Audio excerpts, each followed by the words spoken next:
Hey everyone, I'm Trevor, and today we're at Disneyland to share with you some deep secrets, hidden gems, and forgotten history you didn't know about Disneyland. So let's get going. Disneyland band playing Indiana Jones. Love the Disneyland band. And over here, Goofy. Goofy is walking with some guests. I love Disneyland. Love it, love it, love it. So much better than Disney World. I said it, folks, I said it. We're gonna go ahead and start off our fun facts, hidden secrets with Main Street, USA. Now, a lot of people believe Main Street, USA to be modeled after Walt Disney's hometown of Marceline, Missouri. However, fun fact, he only lived there for 5 years. He was born in Chicago, Illinois, and then moved to Kansas City shortly thereafter. But Walt says that Marceline was one of the most memorable times of his childhood, which is why he claims it as his hometown. However, when he wanted to build Main Street, USA here at Disneyland, he did want it to look like Marceline. The problem is a lot of the Marceline Main Street buildings are all single story. And they wanted all of the buildings here to be two-story to add extra storage space above these buildings. And so Walt presented this problem to Harper Goff, the designer of Main Street, and a lot of other Disneyland attractions as well. So he went home to Fort Collins, Colorado, and took some pictures of his downtown and brought them to Walt, and Walt fell in love with them. And so Main Street, USA is actually a combination of Fort Collins, Colorado, mostly inspired from Fort Collins with Marceline in there. However, that doesn't mean that Marceline is completely without inspiration here at Main Street, USA. In fact, the Zurcher building in Marceline is the primary inspiration for the Coca-Cola refreshment corner, which is located right here at the end of Main Street. Have you ever heard the term a weenie? And we're not talking about a wiener dog or a hot dog. We're talking about a weenie, a Disney weenie. That is a term that Walt Disney coined for a viewpoint into the land. Now, we're gonna come up here to Frontierland to show you what I mean. There's only one land in all of Disneyland that does not feature a weenie. We'll show you why. So what exactly is a weenie? Well, when you come to land off of the hub here and you look down into Frontierland, you can see a long distance. You can see the Mark Twain riverboat there in the background, and it's drawing you into the land, making you wonder, oh, what more can I discover in here? I can see the Mark Twain riverboat. Maybe I want to go ride that. If we come up to the castle here, we can find another Disney weenie, which is right through the open portcullis. If you look, you can see King Arthur Carousel straight ahead, drawing you into the land, making you want to go ride it. But the only land that comes off of Disneyland's hub that does not feature a weenie is Adventureland. In fact, when you walk into Adventureland, you're greeted with a wall, a building. At the moment, it looks like a construction wall. So it's like, well, why isn't there a weenie here? Why isn't there a long viewpoint drawing you in? It's because with Adventureland, it's supposed to inspire mystery, that you don't know what lies around the corner. And if you want to uncover it, if you want to discover it, you're going to need to adventure into the land and uncover your own journey. And so you have to enter this land of mystery because you don't know what it holds.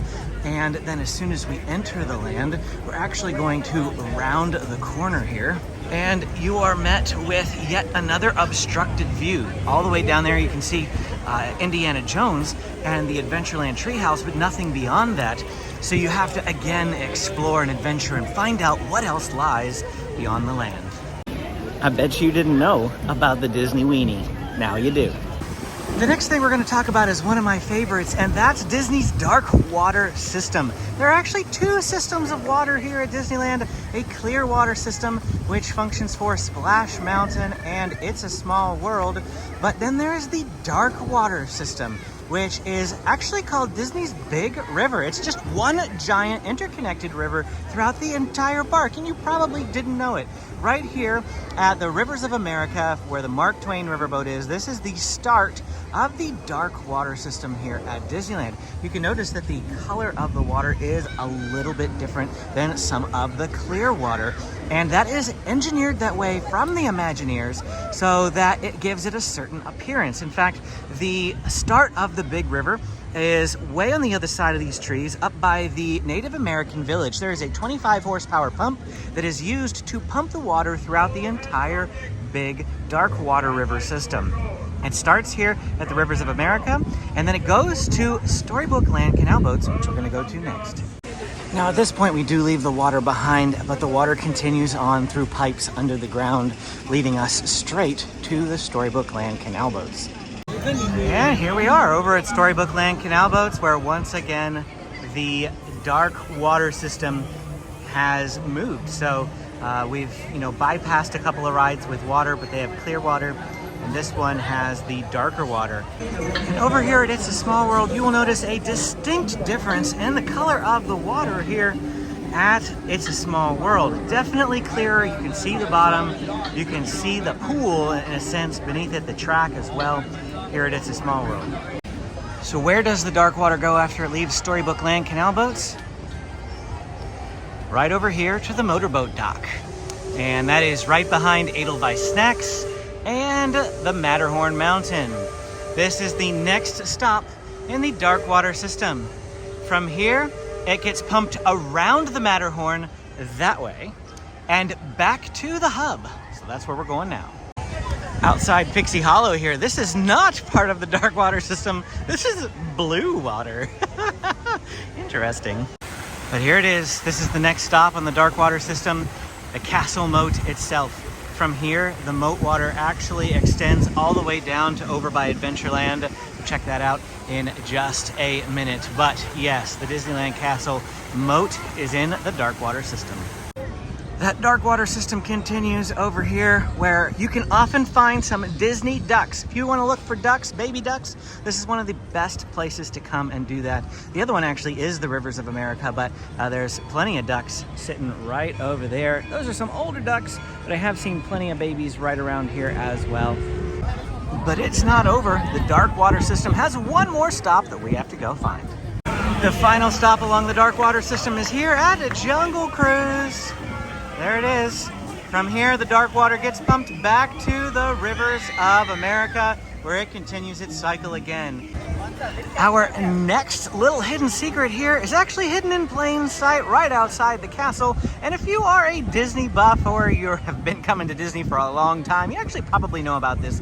But on July 17th, 1995, they put the 40th anniversary Disneyland Time Castle, not a time capsule, a time castle here in the ground to be opened on July 17th, 2035 for the 80th anniversary of Disneyland.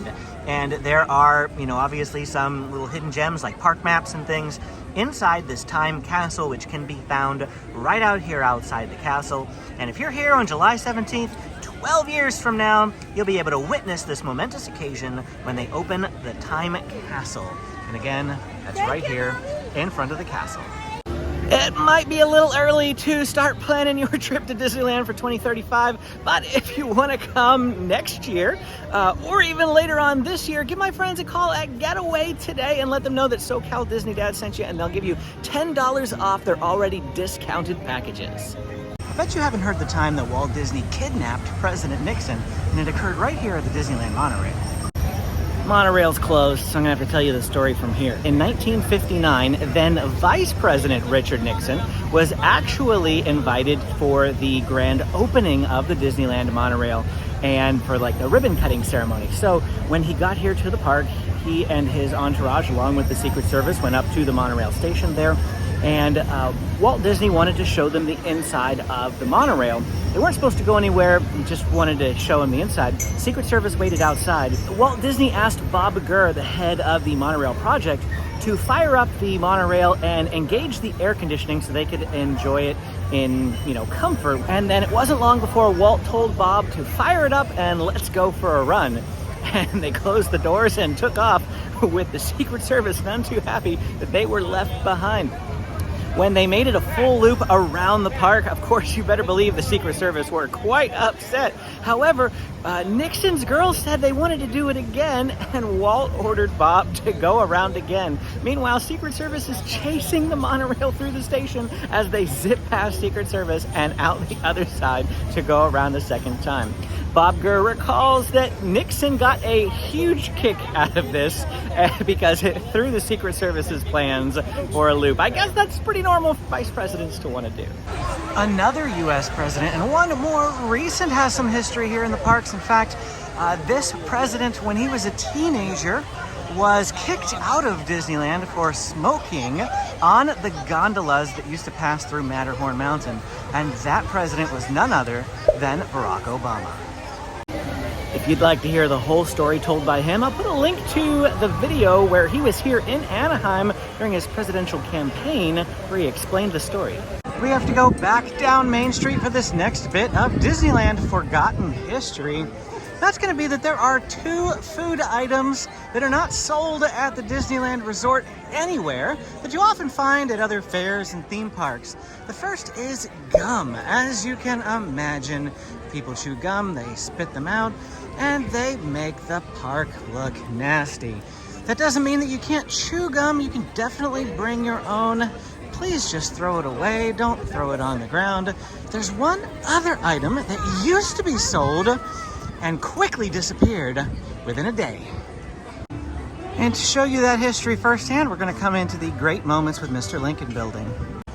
Right up front here is a bit of Disney history for you, like the park bench that Walt Disney sat on in Griffith Park, where he got the idea for Disneyland. But this roasted peanuts cart, they used to have fresh roasted peanuts they sold at Disneyland opening day. But Walt saw these people taking the bags and throwing the shells on the ground after he cracked them open, dirtying up the park. He instantly put a stop to all fresh roasted peanut sales. And so this is a little bit of history that only survived a day at Disneyland. You can still purchase shelled peanuts, however. They sell those in many of the gift shops around the park. Just no longer do they have in-shell peanuts. We'll talk about this next one while we're walking down Main Street here as well. There's no good place to talk about it, but during the construction of Disneyland, Walt Disney actually laid a lot on the line to make this park a reality. He sold his life insurance, sold various properties that he had in order to help fund this, and his reputation was on the line as well, so he actually rushed construction of the park. It was completed in just 366 days, only a day past a year, when, to put that into comparison, Star Wars Galaxy's Edge took 3 years to build, but they built the entirety of the original Disneyland in just a single year. You can imagine that there were probably some problems that occurred with that advanced timeline. One of them being that there was a plumber's strike going on right before the opening, and Walt Disney was left with a choice. He could either finish the bathrooms or he could finish the water fountains, but they did not have time for both. And the construction foreman put this to Walt as a question, like, which one do you want done? To which Walt Disney is reported to have said, well, people can buy a Pepsi-Cola, but they can't pee in the street.